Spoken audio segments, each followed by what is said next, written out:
राधे राधे, जय श्री कृष्ण। दोस्तों, आज की वीडियो मेरी इस पे होने वाली है कि अगर हम 2024 में डेयरी फार्म कर रहे हैं तो हमें किन किन परिस्थितियों का सामना करना पड़ेगा और 2024 में डेयरी फार्म सफल बनाना असंभव हो या संभव है। तो आज इन्हीं सब पे हम चर्चा करने वाले हैं। इससे पहले कहूँगा कि अगर आप लोग मेरे चैनल पे आए तो मेरे चैनल को लाइक, सब्सक्राइब, कमेंट जरूर कर दीजिएगा ताकि जब भी मैं कोई भी वीडियो लेकर आऊँ तो आप तक पहुँचती रहे। दोस्तों, आज सबसे पहले हमारी बात ये होने वाली है कि अगर हम 2024 में डेयरी फार्म स्टार्ट कर रहे हैं तो क्या हम उससे अच्छा इनकम ले सकते हैं या उसको अच्छे खासे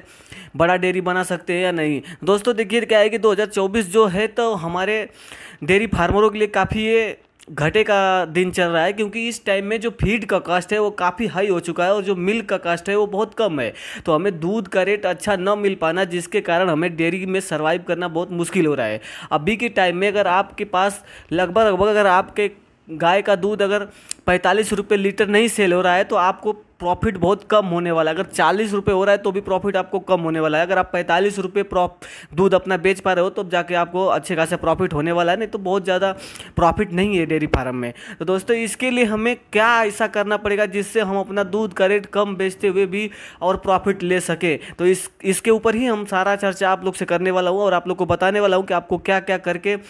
आप अपने दूध का अगर 40-42 रुपये लीटर भी दूध आप अपना बेच पा रहे हो तो आप उससे प्रॉफिट ले सकते हो। दोस्तों, पहली बात तो ये देखिए कि अगर जिन भाइयों के पास घर का भूसा ना हो, घर का जो सूखा चारा, हरा चारा ना हो, तो आप डेयरी फार्म में आने से बचें, क्योंकि अगर आप पूरा खरीदने के ऊपर डिपेंड है तो आपको डेयरी फार्म चलाना काफ़ी मुश्किल है। आपको समझ के चलिए कि हर चीज़ के अगर आपको खिलाना पड़ेगा जो कि आप खरीद कर ले आ रहे हो, तो आपके दूध से कॉस्ट जो आ रहा है वो खिलाने में आपका ले दे करके बराबर हो जाएगा। आपको कुछ उससे प्रॉफिट नहीं होने वाला है। आपको जितना गाय देगी उतना वो खा लेगी। तो दोस्तों, कोशिश ये कीजिए कि आप अगर डेयरी फार्म में आ रहे हैं तो फिर आपको अच्छी खासी, अगर आप पूरा खरीद के खिलाने पे डिपेंड होके आ रहे हैं तो आपको सबसे पहले ध्यान ये देना पड़ेगा कि आपको अच्छी खासी नॉलेज होनी चाहिए। और नॉलेज के पर्पज से आपको 25 लीटर या 30 लीटर की गाय जो है उसको ही रखना चाहिए। अगर आप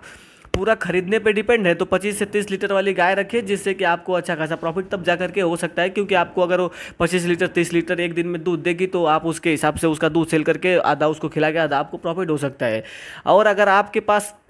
स्किल की कमी है तो आप 25 लीटर 30 लीटर वाली गाय की तरफ मत जाइए, क्योंकि आपसे वो संभलेगी नहीं, और जब संभलेगी नहीं तो उसका तबीयत खराब होगा और आप लॉस में चले जाओगे। और एक दोस्तों, उनके लिए मैं बता रहा हूँ जो भी भाई 10 लीटर 12 लीटर 15 लीटर वाली गाय रख रहे हैं, इनके पास अगर आप इतनी सी कम दूध वाली गाय रख करके आप डेयरी फार्म में प्रॉफिट लेना चाहते हो तो आपको सबसे पहले ध्यान इस बात का देना पड़ेगा कि दोस्तों, जो कि भूसा हुआ और हरा चारा हुआ ये आपके घर का होना चाहिए। अगर आपके घर का है तो आप इससे कुछ प्रॉफिट कर सकते हो इन गायों से ही, क्योंकि इन गायों का जो मेंटेनेंस कॉस्ट होता है वो काफ़ी कम होता है, इनको बीमारी काफ़ी कम लगती है और जो कि इनको मैनेज करना थोड़ा आसान होता है। तो अगर आपकी गाय, एक गाय है, अगर साल की 10,000 रुपये की भूसा खा रही है, आपने 10 गाय रखा हुआ है दोस्तों, तो समझ के चले कि अगर आप पूरा साल का भूसा अपने खेत से निकाल ले रहे हो और हरा चारा जो है वो अपने खेत से निकाल रहे हो, तो आपको 10 गायों में लगभग समझ के चलिए कि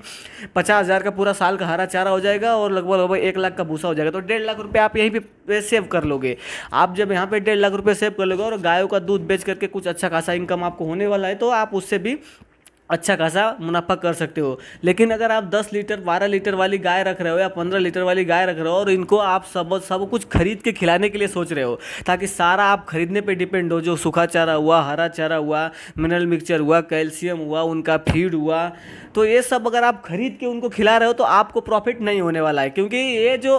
गायों का खर्चा है आप जोड़िए, अगर आपकी 15 लीटर वाली गाय हो तो उसको 6 किलो पर डे का फीड हो जाएगा। और 6 किलो जो फीड का प्राइस होता है दोस्तों, अगर मैक्सिमम आप 30 रुपये कीजिए के हिसाब से ही पकड़ के चलिए तो आप जोड़ सकते हो 150 रुपये का तो सिर्फ उसका फीड हो जाता है। उसके बाद आप मिनरल मिक्सचर दोगे, उसके बाद आप सूखा चारा का पेमेंट पकड़ लो, उसके बाद आप ग्रीन जो कि हरा चारा का पेमेंट पकड़ लो, तो सारा अगर आप कैलकुलेशन करते हो तो आपको 15 लीटर वाली गाय पे ही 200 से लेकर के 260-70 रुपये का खर्चा गिर जाता है। आप आपकी दो अगर 15 लीटर गाय दे रहे हैं, 40 रुपये भी दूध सेल कर पा रहे हो, तो आपको सिर्फ 600 रुपये का दूध हो रहा है। 600 रुपये में से आप अगर मान के चलिए कि सारा कॉस्ट, अपना लेबर कॉस्ट, दूध बेचने का जो आप गाड़ी से जा रहे हो उसका कॉस्ट अगर निकाल के 300 रुपये एक गाय का खर्च आप निकाल रहे हो तो भी आपको 300 रुपये प्रॉफिट हो रहा है। पर ये 300 रुपये प्रॉफिट सिर्फ 3 महीने होगा। उसके बाद जब आपकी दूध गाय कम कर देगी उसके बाद तो आपको इतना प्रॉफिट होगा नहीं, तो आगे चल के आपको डेयरी चलाना मुश्किल हो जाएगा। इसके लिए आपको कोशिश ये करना है कि आपका जो सूखा चारा है, हरा चारा है, आप अपने घर से उगा लीजिए। अगर आप अपने घर से उगा ले रहे हो तो आपको अच्छा खासा प्रॉफिट डेयरी फार्म दे सकता है। अगर आपके पास डेयरी फार्म कर रहे हो और 15 लीटर वाली गाय से स्टार्ट कर रहे हो और आपके पास ना सूखा चारा का व्यवस्था है ना हरा चारा का व्यवस्था है, दोस्तों आप डेयरी फार्म में आने से बचिए, क्योंकि आप यहाँ पे सर्वाइव अच्छे से नहीं कर सकते हैं। हाँ, आपको अच्छा खासा नॉलेज लेना पड़ेगा, आपको अच्छा खासा सीखना पड़ेगा। उसके बाद आप 25 लीटर 30 लीटर वाली गाय रखिए और उसके ऊपर पूरा खरीदने पर डिपेंड भी रहेंगे तो आपका डेयरी फार्म